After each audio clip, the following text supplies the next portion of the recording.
Hello everyone, good evening. आप सभी का ब्रिलियंट एकेडमी के ऑनलाइन सेशन में स्वागत है।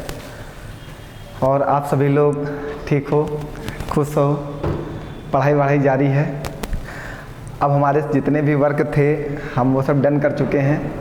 अब हम आपके साथ कंटिन्यू लगे रहेंगे, लगातार हम आपको क्लास देते रहेंगे और आप भी लगातार पढ़ते रहेंगे, हम यही उम्मीद करते हैं। तो हम लोग जो सीरीज चला रहे हैं वो जीत की जंग है। जीत की जंग की आज ही हमारी चौथी क्लास है। आज हम जीत की जंग की 4 नंबर की क्लास डिस्कस कर रहे हैं और उम्मीद करते हैं कि अभी तक जितना पढ़ाया गया होगा वो आपको बेहतरीन तरीके से समझ में आ गया होगा। जितने भी बच्चों को समझ में नहीं आया है वो सभी लोग कमेंट करके या मैसेज करके मुझे बता दें, हम प्रयास करते हैं उन लोगों को भी समझाने का। चलिए जीत की जंग का प्रारंभ किया जाए, क्योंकि जीत की जंग बहुत ही करीब है। 28 नवंबर को हमारी जंग है और हमें उसी दिन अपनी जीत हासिल करनी है। 28 नवंबर हमारे लिए सबसे महत्वपूर्ण होगा। 28 नवंबर को हम टेट बीट करके सुपर टेट की तैयारी करेंगे ना।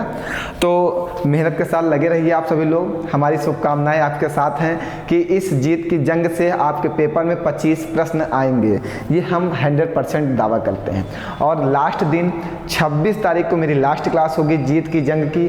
उस क्लास में हम बहुत ही परफेक्ट क्वेश्चंस लेके आएंगे कि वो क्वेश्चंस आपके पेपर में रखे हों। ऐसे प्रश्न चलेंगे ना 26 तारीख को। चलिए आज की क्लास प्रारंभ करते हैं।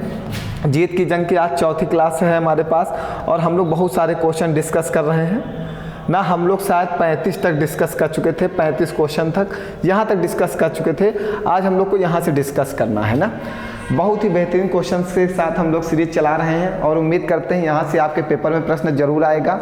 ऐसे प्रश्न ही पूछे जाते हैं। अगर आप प्रीवियस ईयर पेपर उठा के देख लो तो आपको ऐसे बहुत सारे प्रश्न मिलेंगे। ठीक है, चलिए आइए पहला प्रश्न लेते हैं। क्या है? 24 छात्रों के एक समूह का औसत वजन 2 किलोग्राम बढ़ जाता है जब शिक्षक का वजन भी शामिल किया जाता है।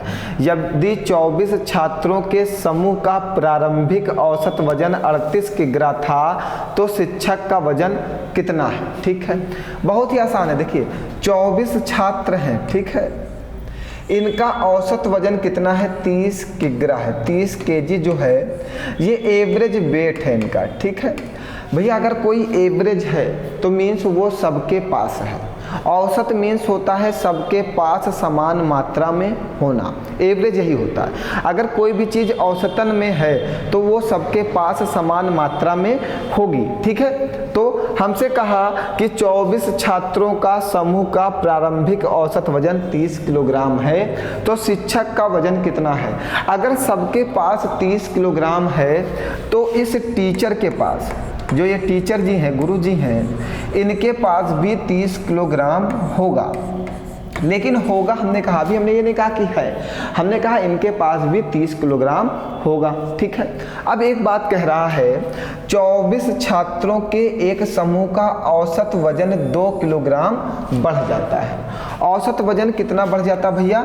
2 किलोग्राम बढ़ जाता है, 2 केजी बढ़ता है।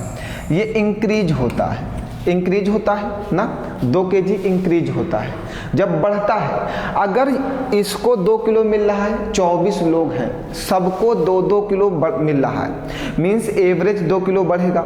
अगर कोई मान लीजिए कि आपके समूह में एक व्यक्ति शामिल हो जाता है और उसके आने से आपका वजन, जो औसत वजन है वो बढ़ जाता है, तो मीन्स सबको कुछ ना कुछ मिला जरूर होगा। जब ये औसत वजन 2 किलोग्राम बढ़ रहा है, औसत वजन, और ये किसकी वजह से बढ़ रहा है? जो ये गुरुजी आपके समूह में शामिल हो रहे हैं, गुरुजी आपके समूह में शामिल होते हैं तो औसत वजन 2 किलोग्राम बढ़ जाता है। मीन्स प्रत्येक व्यक्ति को 2-2 किलोग्राम और मिल जाता है। तो 24 लोग ये हैं और 25वें आपके गुरुजी हैं, है ना, 25 लोग हो गए।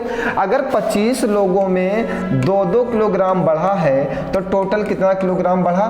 50 किलोग्राम। मीन्स भैया एवरेज तो 30 किलोग्राम था ही, ये तो सबके पास था, लेकिन जो ज़्यादा आया है वो कितना आया है? 50 किलोग्राम। तो आपके गुरु जी का वजन कितना हो जाएगा? 80 केजी हो जाएगा, 80 केजी हो जाएगा। अगर आपको जो भी नए स्टूडेंट्स होंगे शायद थोड़ी सी प्रॉब्लम आपके साथ आ सकती है, बट अगर आप थोड़ा सा समझने का प्रयास करोगे तो मुझे नहीं लगता, अगर आप नए स्टूडेंट हो और क्लास आज ही ज्वाइन किए हो तो आप एक बार हमारी क्लासेस जो हैं एवरेज की वो पहले से ही हैं, हमने टेट के लिए पढ़ाया है, तो आप सभी लोग एक बार जाके वहाँ से क्लास ज्वाइन कर लो। हम उम्मीद करेंगे एवरेज आपको अच्छे से समझ में आएगा। बहुत ही आसान प्रश्न था, कुछ करना ही नहीं था। अब आप इस प्रश्न को डायरेक्ट कैसे करते, जैसे हम देखते हैं 24 लोगों का 30 किलोग्राम है और 2 किलोग्राम वजन बढ़ रहा है, 24 एक 25, 25 दूना 50 किलोग्राम और 80 किलोग्राम आंसर मार देते। हमें ये भी इतना करने की ज़रूरत नहीं थी, बट आपको समझाना है, थोड़ा तो समय लेंगे आपका हम। चले आगे बढ़ाया जाए भैया। आइए, कह रहा है एक वस्तु का विक्रय मूल्य तथा क्रय मूल्य ये है, प्रतिशत हानि क्या होगी। एक वस्तु का एसपी जो है वो 1333 है और एक वस्तु का सीपी जो है वो 2150 रुपये है। भैया आप किसी वस्तु को 2150 रुपये में खरीदते हो, 2150 की खरीद लिए, खरीदने के बाद इसको 1333 रुपये में बेचे तो आपको हानि होगी, 100% हानि होगी, क्योंकि आपने 2150 रुपये में खरीदा, 1333 रुपये में बेचा तो हानि हुई। अगर हानि हुई है तो कितने प्रतिशत की हुई है, प्रतिशत हानि निकालना है तो हानि प्रतिशत बराबर होता है, लॉस परसेंट बराबर होता है लॉस इंटू 100 अपॉन सीपी। ये लॉस परसेंट का फार्मूला होता है लॉस इंटू 100 अपॉन सीपी। तो सबसे पहले आप लॉस निकालिए, कितने रुपए का लॉस हो रहा है। 2150 से 1333 को माइनस कर दीजिए, आपको लॉस मिल जाएगा 10 से 7 जाएगा 3 आएगा, 1 हासिल गया, 4 से 3 जाएगा 1 आएगा, यहाँ पे 1 हासिल जाएगा 11, 11 से 3 जाएगा 8 आएगा, मीन्स आपको 813 रुपए का लॉस हुआ है। लॉस इंटू 100 अपॉन में सीपी, सीपी कितना है 2150 है। ये 0 से 0 काट दीजिए, ठीक है।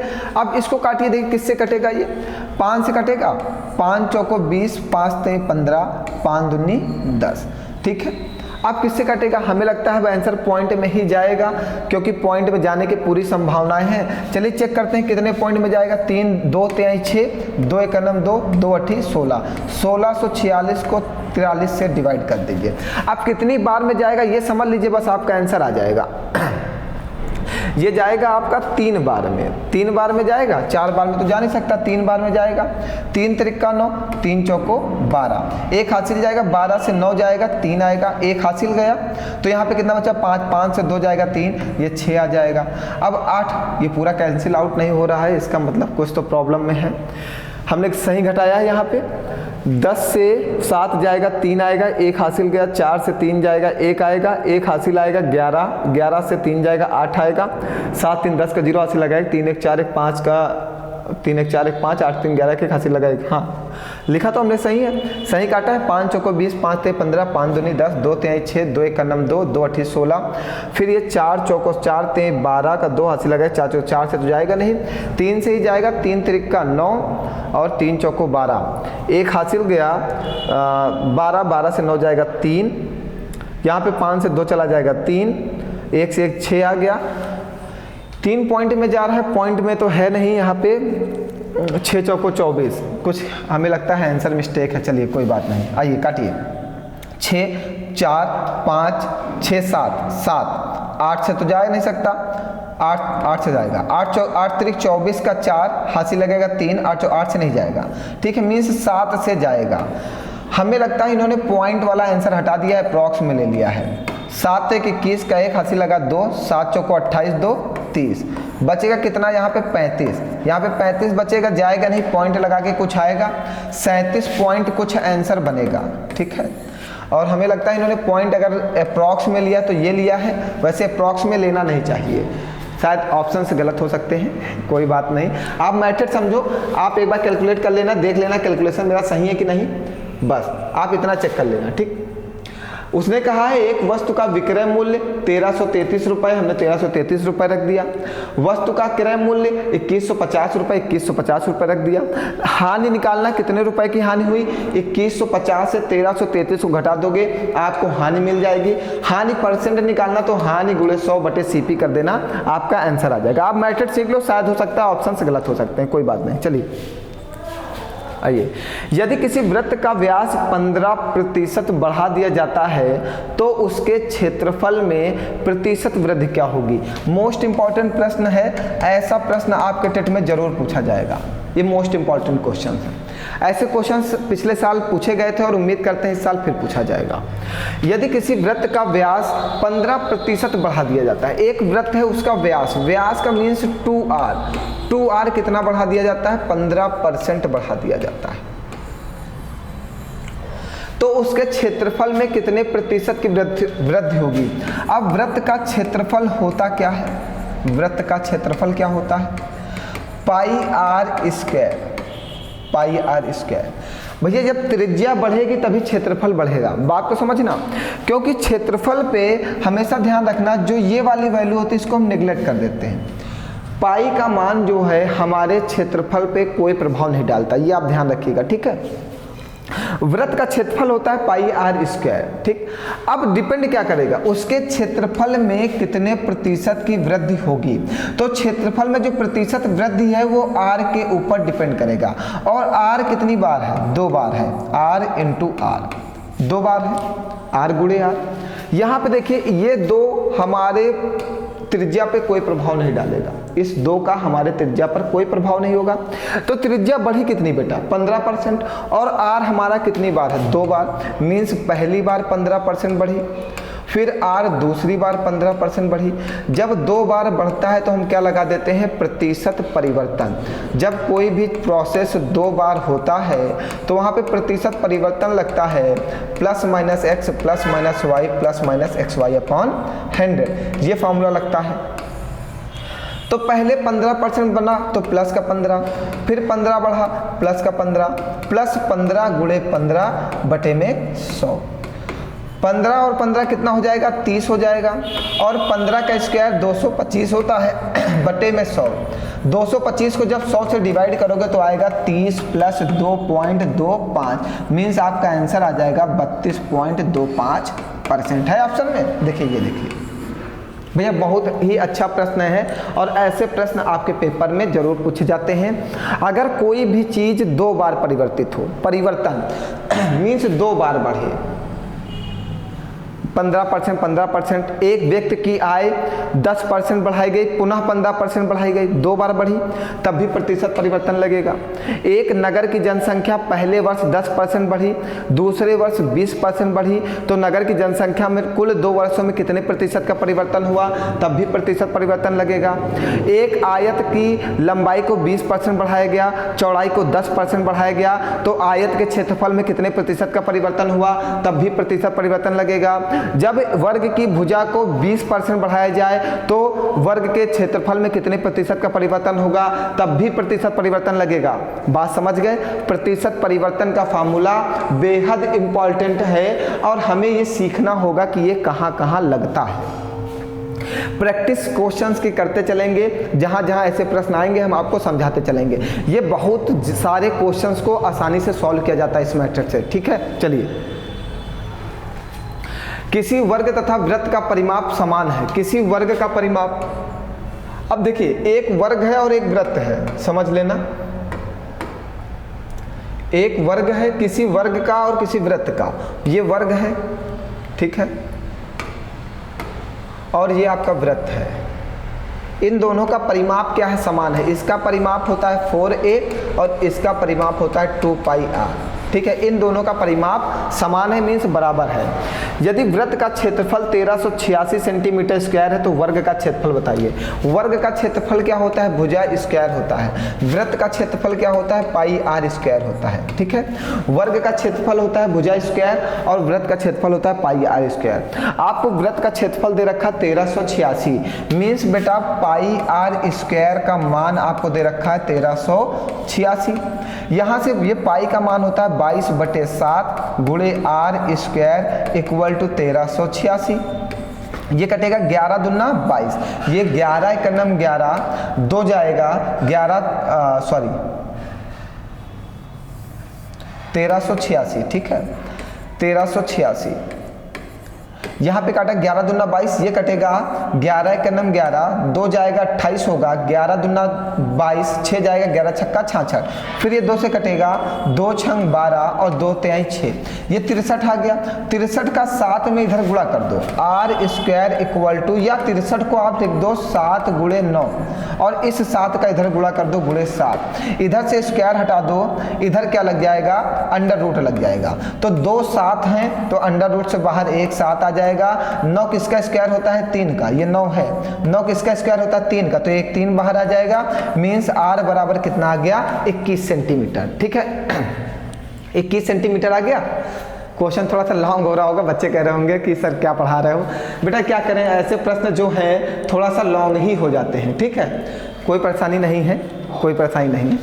हम आपको दूसरा मेथड बताते हैं अभी, समझ लो। उसके बाद r हमारा दिया गया 21 सेंटीमीटर, तो यहाँ से हमें भुजा, ये हमें वर्ग का क्षेत्रफल चाहिए।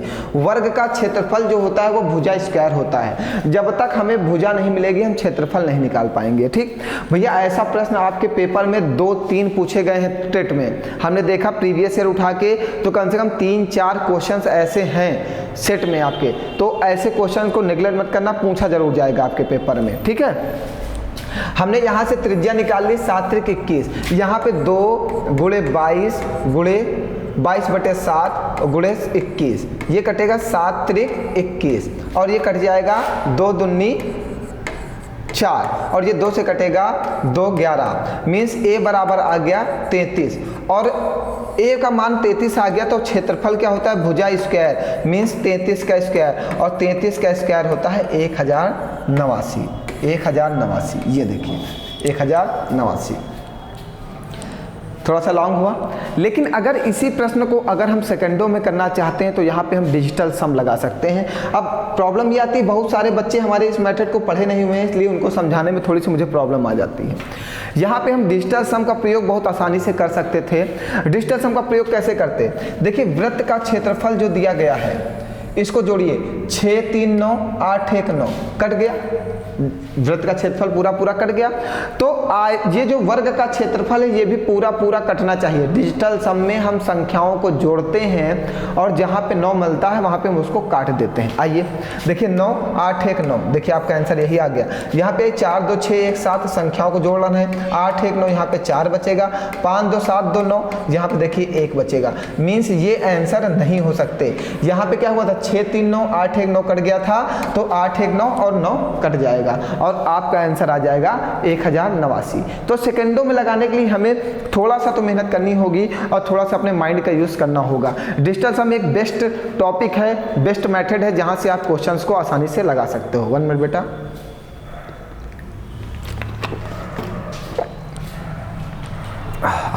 चले आगे बढ़ा जाए, चलिए।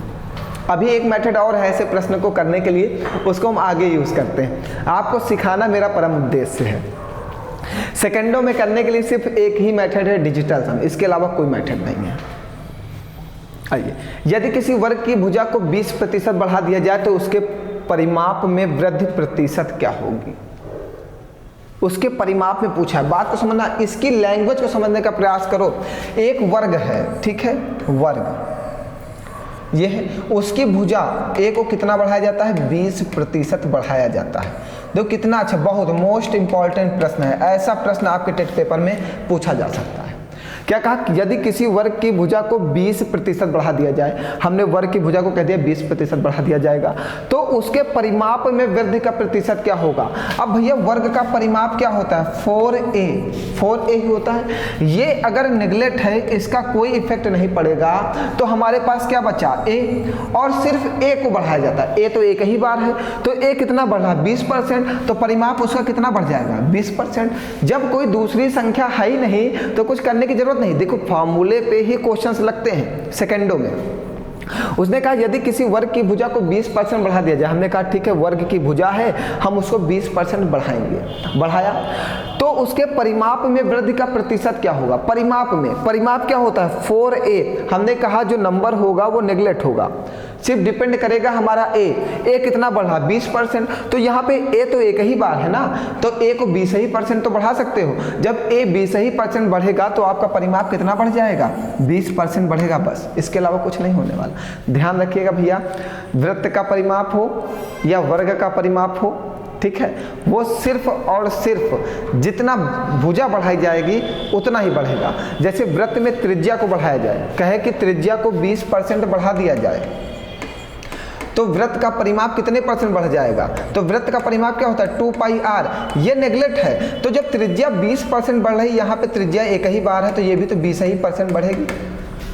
मीन्स ऐसे प्रश्नों में जितना भुजा को बढ़ाया जाता है या जितना त्रिज्या को बढ़ाया जाता है उतना ही परिमाप में वृद्धि होती है। आप ध्यान रखिएगा, जितना भुजा को बढ़ाया जाएगा और जितना त्रिज्या को बढ़ाया जाएगा, अगर वृत्त होगा तो त्रिज्या बढ़ाई जाएगी, वर्ग है तो भुजा बढ़ाया जाएगा। जब वो बढ़ाया जाता है तो यहाँ पे हमारे पास वैल्यू तो एक ही बचती है, तो जितना बढ़ाया जाएगा आंसर में वही आएगा, बस ध्यान रखिएगा। ठीक सभी लोग, चलिए नेक्स्ट क्वेश्चन पे। यदि मनोज, बहुत ही अच्छा प्रश्न है ये भी, यदि मनोज 486 रुपए में 324 टॉफियां खरीदता है तो 50% लाभ प्राप्त करने के लिए उसे 90 रुपए में कितनी टॉफियां बेचनी चाहिए। भैया हमने आपको इसका एक फॉर्मूला बताया था, एसपी भाव बराबर सीपी भाव 100 प्लस माइनस x अपॉन 100, ये हमने आपको एक फार्मूला बताया था। और भैया भाव होता क्या, जैसे भी किसी भी चीज़ का आपको भाव निकालना हो तो आप क्या करते हो, भाव अगर निकालना हो, किसी चीज़ का रेट निकालना हो, अगर आप 40 रुपए में 4 वस्तुएं खरीदते हो तो 40 को 4 से डिवाइड करते हो और बताते हो 10 रुपए में एक वस्तु है, तो आप क्या करते हो प्राइस को नंबर से डिवाइड करते हो, प्राइस को नंबर से डिवाइड करते हो और आपको भाव मिल जाता है ना। वैसे ही है एसपी भाव और सीपी भाव, सीपी मीन्स क्रय मूल्य, एसपी मीन्स विक्रय मूल्य, ठीक है। यदि मनोज 486 रुपए में 324 टॉफियां खरीदता है, खरीदना मतलब सीपी, ऊपर क्या रहेगा प्राइस 486, नीचे क्या रहेगा टॉफियां 324, कितनी 50% का लाभ चाहिए। जब लाभ होगा तो प्लस होगा और जब हानि होगी तो माइनस होगा। 50% का लाभ हो रहा तो 100 में 50 जोड़ दो, कितना हो जाएगा 150 बटे 100। तो 90 रुपए में कितनी टॉफियां बेचनी चाहिए, 90 रुपए में n टॉफियां बेचनी चाहिए। बात क्लियर यहाँ तक कि सबको, 90 रुपए में n टॉफियां बेचनी चाहिए। चलिए सॉल्व करते हैं, बस आंसर आपका आ जाएगा। 1 0 से 1 0 कट जाएगा, कट गया, यहाँ पे काट दीजिए 3 1 9 3 और 3 8 24, ये कटेगा 3 25 15, ये कटेगा 2 5 10 ना, 5 2 सॉरी, देखिए कैसे काटे, 1 0 से 1 0 काटा, यहाँ पे काट दिया हमने 3 1 9 3 और 0 लगाया, 3 8 24 और ये काटा 3 25 15, ये 5 1 9 5 5 2 10, ये 2 से काट दो, 2 1 2 4 2 4 8 2 3 6, ठीक है। ये 3 से काट दो, 3 3 9, फिर 3 से काटो 3 8 24 और 3 1 9 3, फिर 3 से काटो 3 1 9 3, ये 27 3 81, ठीक है। ये 3 से काटो 3 3 9 और 3 6 18, ये 3 9 27, ये 3 से काटो 3 1 9 3 3 2 6 3 3 9, फिर ये 3 से काटो 3 4 12 और 3 1 9 3 और 4 10 40, n बराबर कितना आ गया 40 टॉफी। आप कैलकुलेशन आप अपनी कॉपी पे करना, ठीक है, ये हमने कर दिया, आप अपना कैलकुलेशन अपनी कॉपी पे करना। थोड़ा सा कैलकुलेशन हार्ड हो गया होगा, बहुत लोग सोच रहे होंगे सर जी क्या काट दिए, कोई बात नहीं, आप अपनी कॉपी पे काटना, जो भी कट रहा होगा काट देना, नहीं कटेगा तो चाकू उठा के काट देना, कहीं ना कहीं से तो कटेगा ही ना, उठाना चाकू और जितना मन होगा उतना काट देना कॉपी पे, बस कट जाएगा। बताइए, आप इस फार्मूले को याद रखना, बस ये फार्मूला आपके लिए महत्वपूर्ण है, जो आपके पेपर में प्रश्न पूछा जाएगा। सीपी भाव 100 प्लस माइनस x अपॉन 100, ठीक है, बहुत इंपॉर्टेंट फार्मूला है ये, यहाँ से आप डायरेक्ट आंसर निकालोगे और भाव बराबर होता है प्राइस बटे नंबर। आगे बढ़ाएं भैया, सबको समझ में आ रहा है, राम कथा तो नहीं चल रही है, सबको समझ में आना चाहिए, ठीक है, कथा नहीं चले, कथा में कुछ चीज़ें कभी कभी नहीं समझ में आती ना कि पंडित जी क्या बोल रहे हैं। आइए, यदि वर्ग के विकर्ण की लंबाई इतनी तो वर्ग का क्षेत्रफल, भैया हमने बताया है जब भी आपको पेपर में विकर्ण देगा वर्ग का विकर्ण दे तो क्षेत्रफल निकालने के लिए आप क्या लगाओगे? आज 10वीं बार बताने जा रहे हैं। क्षेत्रफल निकालना हो जब विकर्ण दिया गया हो तो विकर्ण का स्क्वायर बटे में 2, विकर्ण का स्क्वायर बटे में 2, तो 14 का स्क्वायर बटे में 2, और 14 का स्क्वायर कितना हो जाएगा? 196 बटे में 2, 2 9 18 और 2 8 16। ये आपका आंसर आ गया। ये डायरेक्ट, इसको याद रखना बहुत इंपॉर्टेंट है, आपके पेपर में 2 बार पूछा गया है ये विकर्ण से। विकर्ण से आंसर निकालने का दूसरा तरीका होता है लेकिन वो लॉन्ग मेथड है, हम शॉर्ट मेथड से चल रहे हैं जिससे सेकंडों में लगाया जा सके। ठीक है, बताइए आगे बढ़ा जाए। आइए, 2 संख्याओं का लघुत्तम समापवर्तय तथा महत्तम समापवर्तय इतना है।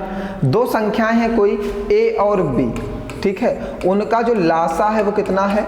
60 है, और इनका जो मासा है HCF वो कितना है? 4 है। 2 संख्याओं का योग क्या है? 32 है। उन संख्याओं का अंतर क्या होगा? यही पूछा है। ठीक है, उन संख्याओं का अंतर क्या होगा? बहुत ही अच्छा प्रश्न है। अगर हम इसको लगाएंगे तो हमारा आधा घंटा का समय जाएगा, अगर हम माइंड का यूज़ करेंगे तो हमारा 30 सेकंड का समय जाएगा। ठीक है, 30 मिनट और 30 सेकंड दोनों में डिफरेंस होता है, तो उस मेथड को समझना है जिससे हम 30 सेकंड में पेपर को सॉल्व कर सके ना। इतनी बात क्लियर हो रही है आप लोगों को? देखो, हम तेज नहीं पढ़ा रहे हैं, बहुत आराम से पढ़ा रहे हैं, क्योंकि आपका पेपर 28 नवंबर को पढ़ाना, बहुत सारे प्रश्न हैं। अगर तेज नहीं पढ़ेंगे तो फिर इतने सारे प्रश्न कैसे सॉल्व करेंगे हम लोग? ठीक, हमारा प्रयास है कि ज़्यादा से ज़्यादा प्रश्नों का रिवीजन हो, जितना ज़्यादा रिवीजन होगा उतनी ही बड़ी सफलता होगी ना। मैथ में उतनी बड़ी सफलता होगी जितना बड़ा रिवीजन होगा। आइए, अब हमने एक चीज पढ़ा है, पहली संख्या गुणे दूसरी संख्या equal to LCM into HCF, ये हमने पढ़ रखा है बहुत अच्छे से। ये फार्मूला भी बहुत इंपॉर्टेंट है, मोस्ट इंपॉर्टेंट फार्मूला है। यहाँ से कम इस फार्मूले के ऊपर 3 बार प्रश्न, 4 बार प्रश्न टेट में पूछा गया। ठीक है, वो पहली संख्या दूसरी संख्या और एलसीएम दे देगा तो एचसीएफ पूछेगा, पहली संख्या दूसरी संख्या और एचसीएफ दे देगा तो एलसीएम पूछेगा, एलसीएम एचसीएफ और एक संख्या दे देगा तो दूसरी संख्या पूछेगा, एलसीएम एचसीएफ और दूसरी संख्या दे देगा तो पहली संख्या पूछेगा। यहाँ से वो 4 प्रश्न बनाता है। और जाइएगा 2019 का पेपर उठा के देखिएगा, यहीं से आपके पेपर में प्रश्न है। 2018 का देखिएगा, यहीं से प्रश्न है। 2017 का देखिएगा, यहीं से प्रश्न है। लेकिन जब 2021 का देखेंगे तो ये प्रश्न आएगा। ठीक है, 2021 का देखेंगे तो ये प्रश्न आएगा, क्योंकि इस बार थोड़ा सा पैटर्न चेंज होने, देखिए फार्मूला यही लगेगा, लेकिन क्वेश्चन के हमने बहुत सारे प्रीवियस ईयर पेपरों का एनालिसिस किया और हमने देखा है कि जो पुराने क्वेश्चंस हैं उन्हीं को मॉडिफाई करता है और नए उसी फार्मूले के ऊपर उसको नया रूप देता है। तो इस बार हमने सोचा शायद इस नए रूप का प्रयोग हो सके 2021 में आपके पेपर में। हम उम्मीद करेंगे कि ऐसा प्रश्न जरूर आए आपके पेपर में। आइए समझते हैं भैया, 2 संख्याओं का लघुत्तम समापवर्तय कितना है? 60 है। मासा कितना है? 4। और भैया मासा जो होता है वो संख्याओं में क्या होता है? कॉमन होता है। मासा हमेशा संख्याओं में कॉमन होगा, लासा और मासा हमेशा संख्याओं में कॉमन होगा। हमारे पास 2 संख्याएं a और b, मीन्स मासा अगर कॉमन है तो एक मासा यहाँ से निकाल लो, 15 चौको 60 से। ठीक है, हमको 2 4 चाहिए, 1 4 यहाँ पे है और 1 4 यहाँ पे है, तो 1 4 हमने इसको दे दिया, 1 4 इसको दे दिया।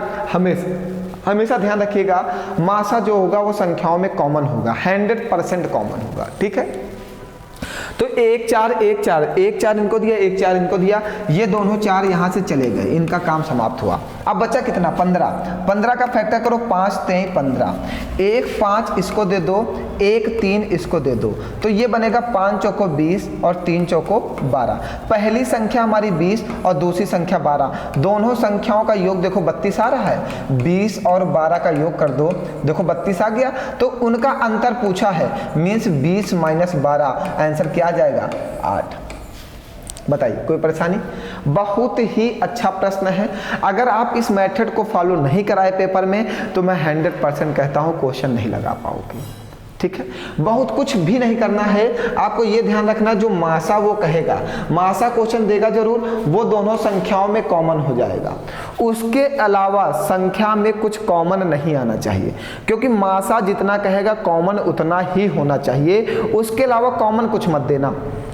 फिर जो संख्या बनेगी उसका फैक्टर कर देना और दोनों संख्याओं को बांट देना, और बांटने के बाद चेक कर लेना कि जो दो संख्याओं का वो दे रखेगा योग या अंतर, कुछ भी दे रखे, अगर वो योग दे रखेगा तो योग हमारा दोनों संख्याओं को जोड़ने पे 32 आ रहा है या नहीं, अगर अंतर दे रखेगा तो दोनों संख्याओं का अंतर वो आ रहा है या नहीं, अगर आ रहा तो आपके द्वारा दी गई वैल्यू सही और आप अपना आंसर पेपर में लगा देना। बात क्लियर है यहाँ तक की? चलिए आगे बढ़ा जाए। चलिए भैया, एक वर्ग तथा वृत्त का परिमाप समान है, यदि वृत्त का क्षेत्रफल इतना है तो वर्ग का क्षेत्रफल कितना होगा? 4 4 8 8 2 10 और 7 4 4 8 8 2 10 10 से 16 7 7 आ रहा है, 9 6 2 8 1 9 6 1 7 7 7 14 1 15 15 मतलब 5 1 6 6 2 8 1 9 9 6 3 9 6 3 9 9। इसको क्वेश्चन को लगाना ही पड़ेगा। यहाँ पे डिस्टेंस हम फॉलो नहीं हो रहा। अब डिस्टेंस हम फॉलो नहीं हो रहा, बोलो कह रहे सर ये कहीं लगता है कहीं नहीं लगता। हाँ बेटा, ये डिस्टेंस हम का रूल है, कहीं लगता है कहीं फॉलो नहीं होता है, तो उसके लिए परेशान होने की जरूरत नहीं है। आप इस क्वेश्चन को लगाना, अभी हम इससे पहले पूरे मेथड को इसको अप्लाई करा के लगवाए हैं। आप इस क्वेश्चन को लगाइएगा और बताइएगा कि आंसर क्या आएगा। ठीक, सभी लोग सॉल्व करेंगे और कमेंट जरूर करके बताएंगे कि इस प्रश्न का आंसर क्या आएगा। आप लोग कमेंट करके नहीं बताते हो, ये बहुत गंदी आदत है। अगर आपको समझ में आ रहा है तो क्वेश्चन का आंसर कमेंट करके जरूर बताओ, और कमेंट करोगे तभी हम अच्छा पढ़ा पाएंगे। अगर आप कमेंट नहीं करोगे तो हम अच्छा नहीं पढ़ा पाएंगे। कमेंट करने से हमें एनर्जी मिलेगी, और जब एनर्जी मिलेगी तो हम पूरी एनर्जी से आपको पढ़ाएंगे।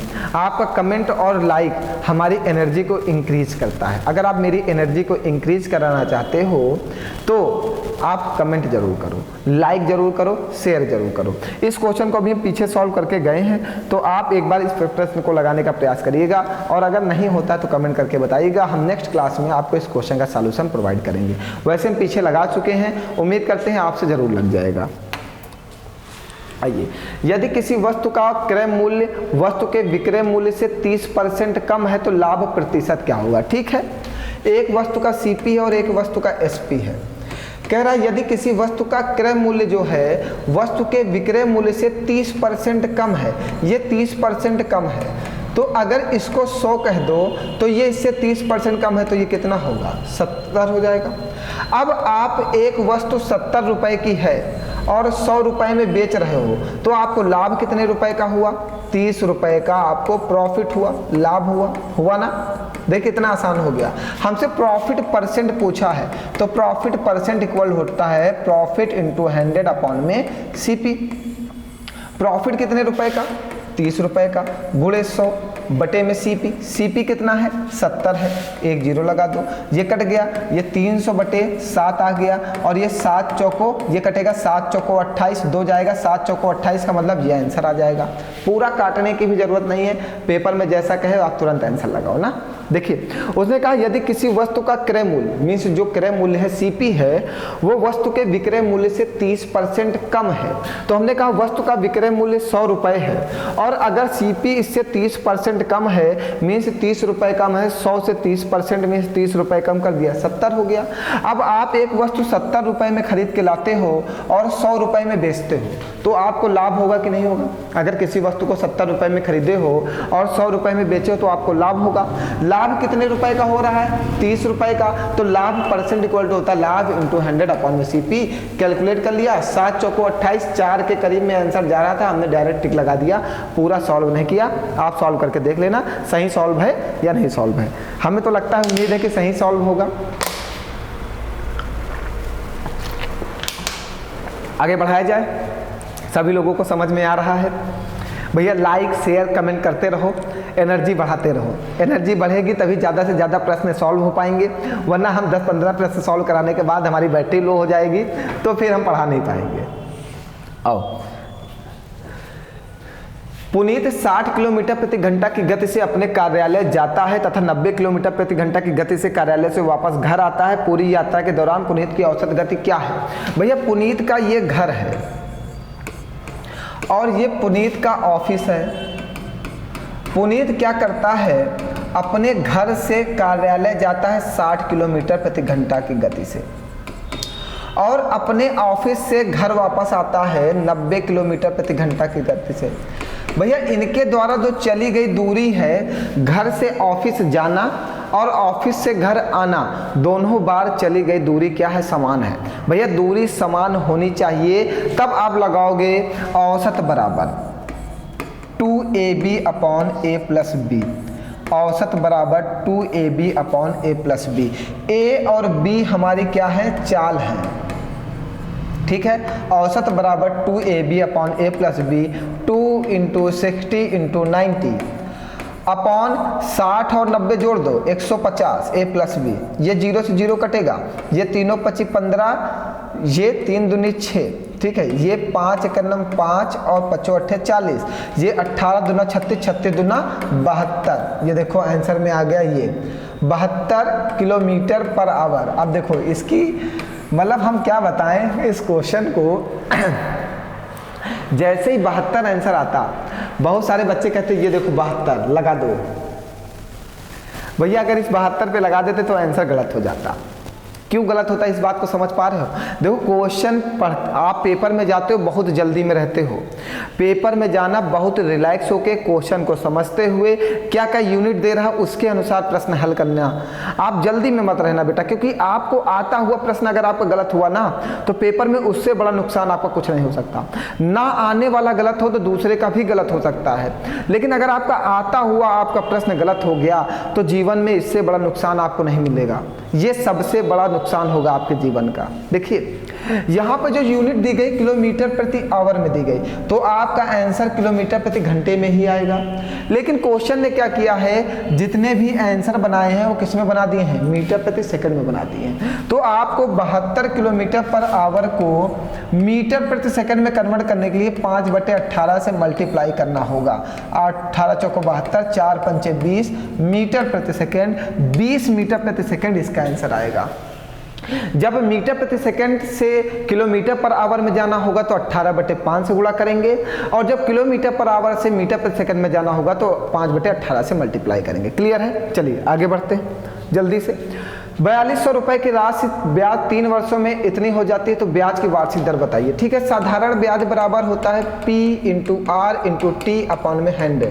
ठीक है, 4200 रुपए की राशि 5082 हो जाती है। मीन्स प्रिंसिपल आपका कितना है, 4200 रुपए है। अमाउंट आपका कितना है, 5082 रुपए है। ब्याज कितना मिल गया भैया, 882 रुपए आपको ब्याज मिला। ये आपका SI हो जाएगा। ठीक है, अमाउंट से जब भी प्रिंसिपल माइनस करोगे तो आपको ब्याज मिलेगा। अमाउंट से प्रिंसिपल को माइनस कर दो, आपको ब्याज मिल गया। ठीक है, पुट करो 882, प्रिंसिपल कितना है 4200, रेट ऑफ इंटरेस्ट आपको निकालना है, समय आपका 3 वर्ष है बटे में 100। ये 2 0 से 2 0 कट जाएंगे। ठीक है, कट गया। आइए काटिए इसको, 3 दूनी 6, 3 दूनी 6, 2 जाएगा, 3 8 24, 3 8 24, 3 9 27, सॉरी 3 दूनी 6, 2 जाएगा तो ये 28 हो जाएगा, 3 9 27 और 3 चौको 12, ये 42 आ गया। ये 7 से कट जाएगा, मीन्स ये आ जाएगा R बराबर 7%। बताइए कोई परेशानी? कैलकुलेशन तो आप कर लोगे ना, कोई परेशानी नहीं है। चलिए आगे बढ़ते हैं थोड़ा सा तेजी से। आइए, एक त्रिभुज की भुजाओं का अनुपात दिया गया, ये 4x 3x 2x, ये त्रिभुज की भुजाएं हैं। ठीक है, इसका परिमाप दिया है। परिमाप मीन्स होता है तीनों भुजाओं का योग ही परिमाप होता है। तीनों भुजाओं का योग परिमाप होता है। कितना दिया गया, 63, 4 3 7 2 9, 9x की वैल्यू 63, x बराबर कितना आ गया 7, 9 7 63, ये काट दिया 9 7 63। हमसे पूछा क्या, तो सबसे लंबी भुजा कौन सी होगी? सबसे लंबी भुजा 4x, 4 × 7 कितना हो जाएगा 28। सबसे लंबी भुजा आपकी 28 आ गई। बताइए कोई परेशानी? कितना आसान प्रश्न है। परिमाप दे रखा है, परिमाप जो होता है सभी भुजाओं का योग ही परिमाप होता है, सभी भुजाओं का योग ही परिमाप होता है। बात क्लियर है? हमने x निकाल ली, x की वैल्यू पुट कर दी। आइए आगे बढ़ते हैं। 48 बहुत अच्छा प्रश्न, बहुत ही अच्छा प्रश्न है। 8 संख्याओं का औसत 44 है। 8 संख्याओं का औसत 44 है। यदि प्रत्येक संख्या में y जोड़ दिया जाता है तो औसत 47 बन जाता है। औसत कितना बढ़ा, 3 बढ़ा। अगर प्रत्येक संख्या में 8 संख्याओं का औसत आपको 44 दे रखा है, ठीक है, कह रहा प्रत्येक संख्या में y जोड़ दें तो औसत कितना हो जाता है, 47 हो जाता है। तो औसत बढ़ा कितना, 3। जो बढ़ा है वही तो आपने जोड़ा है। जो आपने जोड़ा है वही आपका बढ़ा है, ठीक है। औसत में ध्यान रखना, संख्या में जितना जोड़ा जाए औसत उतना बढ़ेगा, संख्या में जितना घटाया जाए औसत उतना घटेगा, संख्या में जितने का भाग दिया जाए औसत को उतने से भाग दे देना, संख्या में जितने का गुणा किया जाए औसत में उतने का ही गुणा कर देना और आपका आंसर आ जाएगा। उसने कहा 44 से 47 हो जाता है जब y जोड़ते हो, तो आपका एवरेज जो बढ़ा वो कितना बढ़ा 7, तो कितना बढ़ गया 3 बढ़ा, तो आपका जो एवरेज 3 बढ़ रहा है यही हर संख्या में 3 3 जोड़ा गया है, तभी तो एवरेज बढ़ा है। चले आगे बढ़े। चलिए, एक कमरे की लंबाई चौड़ाई ये हमने आपको बता दिया है, ये क्वेश्चन आप लगा लेना क्योंकि ये घनाभ है और इसमें हमने बताया था जब भी घनाभ में कोई वस्तु रखी जाए तो आप घनाभ का विकर्ण निकाल देना। जब भी कोई वस्तु सबसे लंबी रखनी हो, घनाभ का विकर्ण, सबसे लंबी क्षण रखने की बात कर रहा है, इसमें आप घनाभ का विकर्ण निकाल देना, आपका आंसर आ जाएगा। ये हम कल वाली क्लास में डिस्कस कर चुके हैं। चलिए आज का लास्ट क्वेश्चन, इसके बाद 50 नंबर। अब ये क्वेश्चन आप लगाना, अभी मैं बता के गया हूं ना, वैसा ही तो प्रश्न है। दो संख्याओं का लघुत्तम समापवर्त मीन्स लासा, लासा कितना है 75 और मासा कितना है HCF 5 है, ठीक है। यदि इनका अंतर, दोनों संख्याओं का अंतर कितना है 10, दोनों संख्याओं का योग क्या होगा a + b हमसे पूछा है, हमसे a और b निकालना है। a × b बराबर क्या होता है LCM × HCF होता है ना, अभी मैं बता के गया हूं ऐसा प्रश्न। HCF कितना है इसका 75 और एलसीएम कितना है इसका मासा 5, ठीक है। पहली संख्या और दूसरी संख्या ये दोनों संख्याओं का मल्टीप्लाई ही दिया गया, ठीक है। अब समझना a और b निकाल लो, इसको आप लिख सकते हो 15 25 75। मासा दोनों में क्या होता है कॉमन होता है, 1 5 इसको दे दो, 1 5 इसको दे दो, 15 का फैक्टर कर दो, 5 3 15, 1 5 इसको दे दो, 1 3 इसको दे दो, तो 50 25 और 5 3 15। देखो दोनों संख्याओं का अंतर 25 - 15 10 आ रहा है, दोनों संख्याओं का योग पूछा है 25 + 15 कितना 40। अभी मैं बता के गया हूं ऐसा प्रश्न और मैंने कहा है ये प्रश्न मोस्ट इंपॉर्टेंट है, आपके पेपर में जरूर आएगा। मैं इससे पहले समझा चुका हूं कैसे सॉल्व होगा, आप लोग समझ गए होंगे। क्लास थोड़ा सा तेज करनी पड़ी ना, अब इतने ही प्रश्न आज मुझे पढ़ाने हैं, आगे के प्रश्न कल से डिस्कस किए जाएंगे। आज 50 तक की सॉल्व हो गया, बहुत सारे प्रश्न सॉल्व करना है, कल से क्लास बहुत लंबी होने वाली है। बस ऐसे ही प्रश्न रोज आएंगे, अगर रोज ऐसे प्रश्न हम पढ़ते हैं तो कैसे नहीं पेपर बीट होगा, हम जीत की जंग कैसे नहीं हासिल करेंगे, हमें जीत की जंग हासिल होगी 100%। इस क्वेश्चन में किसी को कोई प्रॉब्लम है, मैंने थोड़ा सा तेजी से बताया है, इससे पहले मैं इस क्वेश्चन को सॉल्व करा चुका हूँ ना, सभी लोगों को समझ में आ गया होगा उम्मीद करते हैं। इस क्वेश्चन को आप जरूर लगा लीजिएगा, ऐसा प्रश्न एक आने की संभावना आपके पेपर जरूर है इस बार, ठीक है। इसमें विकर्ण निकालना होता है, हमेशा याद रखना, जब भी घनाभ में कोई भी वस्तु रखी जाए विकर्णवत, तो वो वस्तु में आप विकर्ण निकालना और आपका आंसर आ जाएगा, ठीक है। तो मिलते हैं फिर कल इसी क्लास में, जीत की जंग में आप सभी लोगों का हार्दिक स्वागत है, ठीक है। तो मिलते हैं कल, धन्यवाद। आज आपके लिए इतना ही, आप सभी लोगों का बहुत बहुत धन्यवाद और पढ़ते रहो।